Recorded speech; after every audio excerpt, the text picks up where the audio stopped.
तो मैं आपके चैनल के माध्यम से तमाम उन जनप्रतिनिधियों को अपनी ओर से हार्दिक बधाई देता हूँ, हार्दिक शुभकामनाएं देता हूँ कि जिन्होंने चुनावी प्रतिस्पर्धा में एक दूसरे के साथ चुनाव लड़ा और कुछ लोगों के पक्ष में जो है वो चुनावी रुझान आए और जिनको जो है जीत मिली, और जिनको जीत नहीं मिली मैं उनको भी बधाई देता हूँ कि जिन्होंने चुनाव लड़ा। और लोगों की मैंडेट की बात होती है और जिनको चुनाव में जीत मिली है, मैं समझता हूँ कि वो अपने गांव, अपनी पंचायत, अपने इलाके, अपने ब्लॉक में, अपने विधानसभा क्षेत्र में जो है अच्छा कार्य करेंगे और जो लोगों की उम्मीदें हैं उन पे जो है वो खरा उतरेंगे।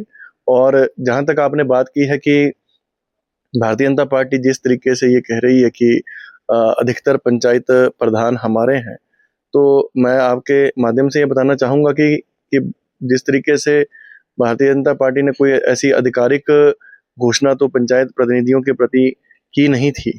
हाँ, लेकिन देखने में ये आ रहा है कि कुछ जो नेता हैं, चाहे वो पूर्व विधायक हों या कोई विधायक हैं, वो सब पंचायत प्रतिनिधियों के घर घर जाके शॉल टोपी जो है वो दे रहे हैं। तो किसी प्रधान के घर में अगर कोई व्यक्ति जाता है, चाहे वो किसी भी पार्टी या किसी भी विचारधारा से हो, तो कोई भी जनप्रतिनिधि मना नहीं करेगा। लेकिन शॉल और टोपी देना महज ये नहीं हो गया कि जिसने शॉल और टोपी ले ली तो वो कोई भारतीय जनता पार्टी का प्रधान हो गया। मैं ये बताना चाहूँगा कि माननीय मुख्यमंत्री जी को मैं बधाई देना चाहूँगा कि जिस तरीके से उन्होंने जो फाइनेंस की जो रिपोर्ट है उसको पूरे प्रदेश में जो है उन्होंने दिखाया, और उसका दिखाने का ध्येय ये था कि सब लोगों को हिमाचल प्रदेश का जो ग्रामीण स्तर पर जो आदमी बैठा है उस व्यक्ति तक ये मैसेज होना चाहिए कि आखिरकार प्रदेश के हालात ऐसे क्यों हैं, और जितनी प्रदेश की कमाई है उससे 3 गुना तो प्रदेश का खर्चा है। और ये बात ऐसी नहीं है कि ये हालात कोई कांग्रेस पार्टी ने पैदा किए। आपको पता है 75,000 करोड़ का कर्जा जो है पिछली सरकार दे के गई। आरडीजी उनके समय में मिलती थी, करोड़ों रुपए, लाखों करोड़ रुपए उनको मिले, लेकिन उसके बावजूद भी उन्होंने उसकी अदायगी के बजाय जो है ऊपर और कर्जा चढ़ा दिया। और आज प्रदेश की हालात ऐसी है कि उन सभी कर्जों की मूलधन और ब्याज देने में ही सरकार जो है उसमें लंबित हो चुकी है। और जहां तक आरडीजी की बात है वो आपके सामने है। हिमाचल प्रदेश के हक को जो है उन्होंने गला घोंटा है, और केंद्र सरकार से बार बार प्रदेश सरकार, माननीय मुख्यमंत्री जी, हमारे जो मंत्री हैं दिल्ली में, उनसे भी मिलते रहे और फाइनेंस मिनिस्टर से भी मिलते रहे, फाइनेंस सेक्रेटरी से भी मिलते रहे, यहाँ तक कि मोदी जी से भी मिले। और जब प्रदेश में आपदा आई तो मोदी जी ने जो है वो कांगड़ा जिला में जो है आकर वहाँ पर एक विशेष पैकेज जो है उनकी घोषणा की, लेकिन उसकी आज तक कोई पैसा नहीं आया। स्वाभाविक रूप से जैसे पीएमजीएसवाई की कोई सड़क आती है जो सेंटर स्पॉन्सर्ड स्कीम है, वो तो हिमाचल प्रदेश का अपना हक है।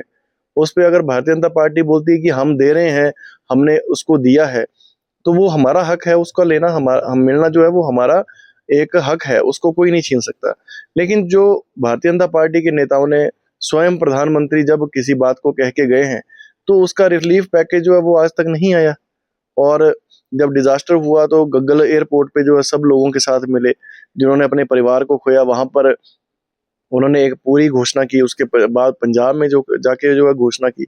तो कहीं ना कहीं जो भारतीय जनता पार्टी सरकार जहां जिस प्रदेश में नहीं है, वहां वहां जो है माननीय प्रधानमंत्री जो है अपनी द्वेष की भावना रख रहे हैं। और मैं ये कह सकता हूं कि उनसे आग्रह है कि जो उन्होंने एक पैकेज दिया था, कम से कम उसको भेजें।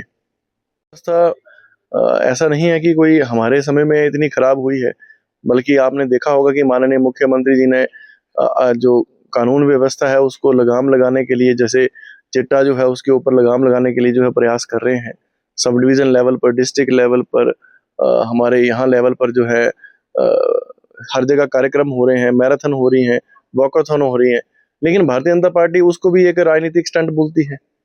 क्या युवाओं को नशे से दूर रखने के लिए प्रदेश सरकार, माननीय मुख्यमंत्री, सारे मंत्रीगण, सारे विधायकगण, पार्टी कार्यकर्ता अगर लोगों से आह्वान कर रहे हैं कि आप नशा छोड़ें और इस नशे से बचें, तो क्या ये गलत है? और जो वारदातें हुई हैं उसके ऊपर निश्चित रूप से जो है माननीय मुख्यमंत्री जी ने संज्ञान लिया है। पुलिस विभाग उसके ऊपर संज्ञान ले रही है और उसके ऊपर जो है वो काम कर रही है।